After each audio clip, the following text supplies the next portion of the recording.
नमस्कार. आज आपण इथे समन्वय समितीमार्फत आम्ही जी काही कामांची निवेदनं दिली होती किंवा जी कामं आमची निवेदन दिल्यानंतर झाली आहेत आणि होणार आहेत ह्याच्या नगरपंचायतमार्फत याचा आढावा घेण्यासाठी आज आपण ही पत्रकार परिषद इथे आयोजित केली आहे.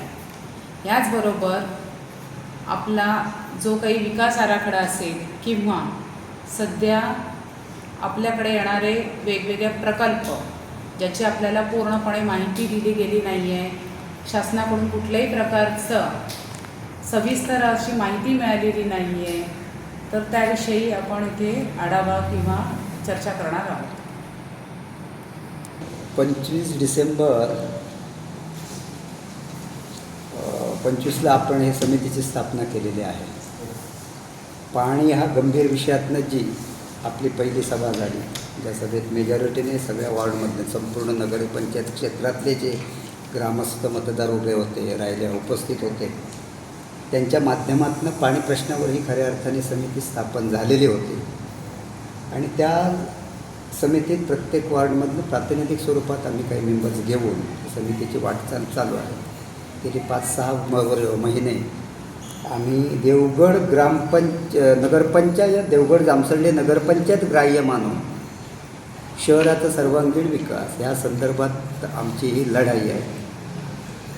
मुळात आम्ही ह्या प्रश्नाची जी सुरुवात केली होती ती पाणी प्रश्न होता गंभीर. डिसेंबरमध्ये फार मोठ्या प्रमाणात पाण्याचा तुटवडा होता. 1-2-2, 4-4, 5-5, 6-6 दिवससुद्धा पाणी यायचं नाही. त्या उद्रेकातनं मुळात आम्ही जी समिती स्थापन केली, त्या समितीने जे 9.25 करोड अंदाजे रकमेचं जे दुरुस्तीची नळ योजना होती दहीभाववरून देवगडपर्यंत पाणी पुरवठ्याची, त्या संदर्भात बारकाईने लक्ष देऊन एक बऱ्यापैकी काम आणि दर्जेदार काम संबंधित ठेकेदाराकडनं जे झालेलं आहे त्याच्यापर्यंत म्हणतो मी, ते करण्यात आम्ही समिती बऱ्यापैकी यशस्वी झालेला आहोत असं आम्ही मानतो. त्याच्यानंतर जो डिसेंबरमध्ये पाण्याचा तुटवडा होता, तो त्यानंतरसुद्धा नगरपंचायत आमच्या त्या वेळोवेळच्या निवेदनामुळे किंवा वेळोवेळच्या मागणीमुळे नगरपंचायतीजवळच्या ॲलर्ट मोडवर येऊन संबंधित यंत्रणेने, संबंधित पदाधिकाऱ्यांनी, सभापतींनी त्याची गांभीर्याने दखल घेऊन माझ्या माहितीप्रमाणे आत्ता जानेवारीपासून बऱ्यापैकी पाणी आपणाला नळधारकांना मिळतं आहे असं एक आम्हाला वाटतं. पण हा प्रश्न इथेच संपत नाही आहे. इथे वारंवार दहीभाव याच्यावरती पाण्याचा तुटवडा दरवर्षी कायम भेडसावत आहे आणि तो कायम तसाच राहणार आहे. त्याच्यासाठी आम्ही देवगड जामसंडे शहर विकास समन्वय समितीच्या माध्यमातून कोर्ले सातंडी जे धरण आहे त्या धरणावर उदंड पाणी आहे, मुबलक पाणी आहे. आणि त्या पाण्याचा साठ्याचा पुरवठा जर आपला देवगड जामसंडे नगरपंचायतीसाठी जर उपलब्ध झाला तर हा प्रश्न कायमस्वरूपी अस्तित्वात येईल असं आमचं समितीचं एक मत आहे.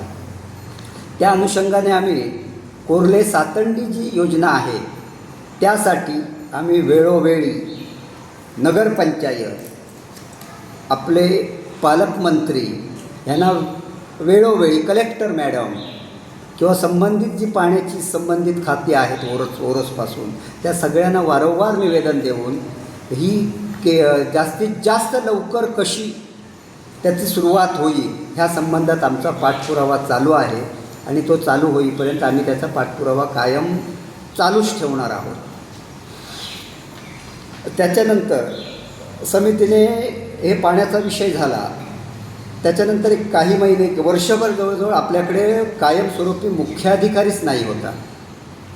मुख्याधिकारीच नसल्यामुळे आपल्या सगळ्याच कामांची अडचण निर्माण झाली होती. समितीने दुसरा ज्वलंत प्रश्न तो घेतला आणि त्याची वारंवार आम्ही मागणी केली, पालकमंत्र्यांकडे मागणी केली, संबंधित विभागांकडे मागणी केली आणि त्या मागणीची पूर्तता लवकरच होईल ह्या बाबतीत आम्ही आशावादी आहोत. आणि कायमस्वरूपी देवगड जामसंडे नगरपंचायतीला कायमस्वरूपी मुख्याधिकारी मिळेल ह्याची आम्हाला आशा आहे. त्याच्यानंतर गंभीर प्रश्न निर्माण जो झालेला होता तो कुत्र्यांचा.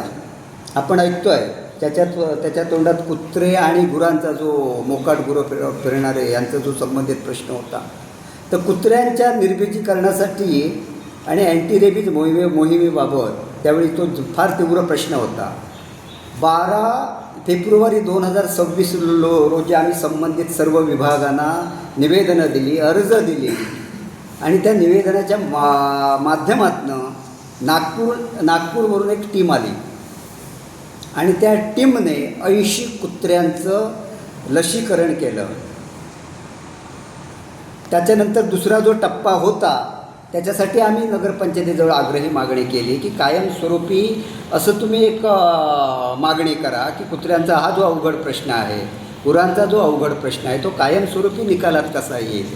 आणि हा जीवितहानी होणारा प्रश्न आहे, ॲक्सिडेंट म्हणा किंवा सगळ्या गोष्टी, त्यासाठी आम्ही वारंवार त्यांच्याशी संबंध ठेवून आहोत. नगरपंचायतीने त्याच्यासाठी खास निधी उपलब्ध करावा, निधीची मागणी करावी आणि निर्बीजीकरण कुत्र्यांचा विषय असेल, कोंडवाड्या गुरांचा प्रश्न असेल, तो कायमस्वरूपी निकालात कसा जाईल या संबंधात आम्ही नगर पंचायत आणि पालकमंत्र्यांशी पाठपुरावा करत आहोत.